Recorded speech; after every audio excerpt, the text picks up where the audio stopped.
Doctor صاحب یہ بتائیے گا کہ حضرت عثمان ذو النورین کے فضائل حضرت شاہ صاحب نے بڑے پیارے انداز میں بیان کیے. اگر حیا کی بات کی جائے تو یہ جب ہم اصحاب کا ذکر کرتے ہیں، اہل بیت اطہار کا ذکر کرتے ہیں، اپنے اسلاف کی بات کرتے ہیں، ان نفوس قدسیہ کی بات کرتے ہیں، تو ان باتوں کرنے کا مقصد یہ ہوتا ہے کہ ان کو ہم اپنا رول ماڈل بنا چکے ہیں، ان کو اپنے رول ماڈل بنانا ہے، ان کی زندگی کے مطابق ہم نے زندگی گزارنی. شاہ صاحب نے قرآن پاک کی آیت بھی پڑھی کہ ان کے نقش قدم پر چلیں گے تو ہدایت یافتہ شمار کیے جائیں گے. آج ہمارے معاشرے میں حیا کا عنصر نظر نہیں آ رہا، بدقسمتی کے ساتھ ہمیں اس چیز کی بڑی کمی محسوس ہو رہی ہے. تو کیا ایسے حضرت عثمان کا جو زندگی کا میں سمجھتا ہوں کہ یہ ایسے چیپٹرز جو ہیں ان کو ہمیں نصاب میں شامل نہیں کرنا ہوگا، اپنی نوجوان نسل کو پڑھانا نہیں ہوگا؟ اور کیا حضرت عثمان کی جو شخصیت ہے اس کو کیسے ہم اس نوجوان نسل کی میں سمجھتا ہوں کہ دماغوں میں اور دلوں میں راسخ کر سکتے ہیں؟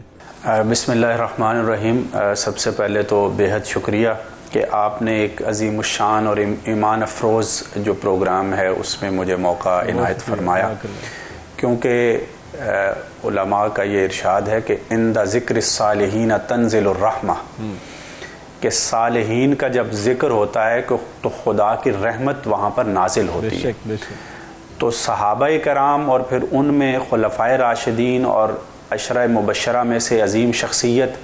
سیدنا عثمان بن عفان رضی اللہ تعالیٰ عنہ کا ذکر ہو تو یقیناً اللہ کی رحمتیں جو ہیں وہ اس وقت نازل ہو رہی ہیں انشاءاللہ. تو آپ نے یہ موقع عنایت کیا، اس پر سب سے پہلے آپ کا شکریہ. جہاں تک آپ کا سوال ہے، اور حضرت شاہ صاحب نے میں سمجھتا ہوں کہ اتنی خوبصورتی کے ساتھ اور جامعیت کے ساتھ بات کو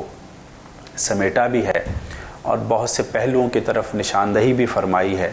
کتاب و سنت کی روشنی میں. تو ان میں یہ جو وصف ہے سیدنا عثمان رضی اللہ تعالیٰ عنہ کا، اچھا حضرت شاہ صاحب نے جو روایت پیش فرمائی، میں اس حوالے سے تھوڑی سی ایک گزارش کرنا چاہوں کہ یہ روایت مختلف کتب احادیث میں بھی آئی ہے اور یہ واقعہ ایک دفعہ کا نہیں ہے، مختلف مواقع پر یہ صورتحال پیش آئی. ایک حدیث پاک میں یہ الفاظ ہیں کہ نبی کریم صلی اللہ علیہ وآلہ وسلم جو ہیں وہ آپ کے جو پاؤں مبارک تھے وہ پانی میں تھے، تو اس لیے پنڈلیوں سے آپ علیہ السلام نے چادر مبارک ہٹائی ہوئی تھی. تو جب حضرت عثمان آئے تو غطاہا، آپ نے ان کو ڈھانپ لیا. دوسری حضرت عائشہ رضی اللہ تعالیٰ عنہ کی روایت ہے اور اس میں بھی الفاظ مختلف ہیں اور ہر جو طرق ہے اس کا ایک اپنا ایک امتیازی نقطہ ہے اس میں. تو اس میں ایک تو حضرت شاہ صاحب نے جو فرمایا کہ وہ الفاظ ہیں کہ فرشتے حیا کرتے ہیں تو میں حیا کیوں نہ کروں، اور ایک روایت میں اور ہے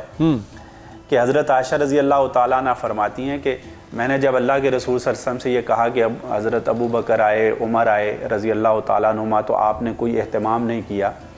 ان کے لیے کوئی آپ سیدھے ہو کر نہیں بیٹھے.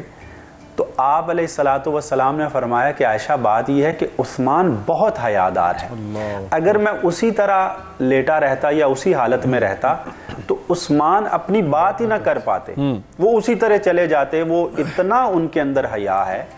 کہ وہ اس سچویشن کے اندر اپنی بات ہی کنوے نہ کر پاتے. تو یہ حیا کا عالم تھا. اور پھر دوسری حدیث پاک میں یہ بھی فرمایا نا کہ ارحم امتی بی امتی ابو بکر، اور اس میں یہ فرمایا کہ اصدقہم حیاء عثمان، حیا کے اندر سب سے جو صادق ترین اس کا جو مصداق، کامل ترین مصداق ہے وہ عثمان ہے رضی اللہ تعالیٰ عنہ. اب جہاں تک آپ نے بات کی نوجوان نسل کی، تو میں سمجھتا ہوں کہ یہی وہ بات ہے اور آپ نے بہت خوبصورت پہلو کی طرف اور بڑے اہم نقطے کی طرف توجہ دلائی ہے کہ ہم اپنے ان ہیروز کو جو کہ اصل ہمارے ہیروز ہیں، بے شک امت مسلمہ کی جو نسل نو ہے، جو نوجوان نسل ہے، اس کے ذہن میں ہمیں ان کو رول ماڈل کے طور پر پیش کرنا ہے. جی بالکل. اور حضرت عثمان رضی اللہ تعالیٰ عنہ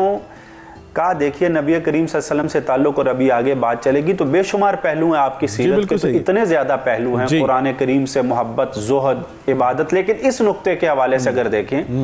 تو حضرت عثمان رضی اللہ تعالیٰ عنہ کو رسول اللہ صلی اللہ علیہ وسلم سے جو محبت تھی اور نسبت اس کی، تو کہتے ہیں کہ جس دن سے میں نے اللہ کے رسول صلی اللہ علیہ وسلم کے دستے مبارک پہ بیعت کی ہے داہنے ہاتھ سے،